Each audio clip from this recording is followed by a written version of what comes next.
అండి, అందరికీ నమస్కారం. నేను మీ సూర్యకుమారిని. ఈ షార్ట్‌లోనండి రథసప్తమి అనేటువంటి దానిని గురించి చెప్తున్నానండి. అయితే రథసప్తమి అనేటువంటిది వీడియో తీయటం, పెట్టడం జరిగిందండి. అందులో ఒక విషయాన్ని చెప్పలేదనమాట.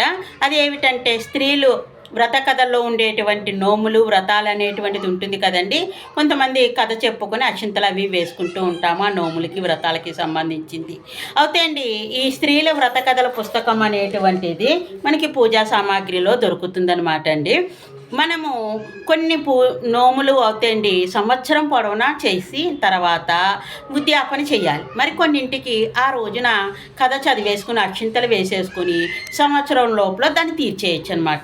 మనకి ఎటువంటి వీలు కలిగి ఉంటుందో ఆ నోములు పట్టుకుని చక్కగా ఆచరించవచ్చండి. అంతేకాదండి, రథసప్తమి నాడు కుదరకపోతే కనుకను మహాశివరాత్రి మార్చి 8వ తారీఖు నాడు వచ్చింది, ఆ రోజైనా పట్టుకోవచ్చు.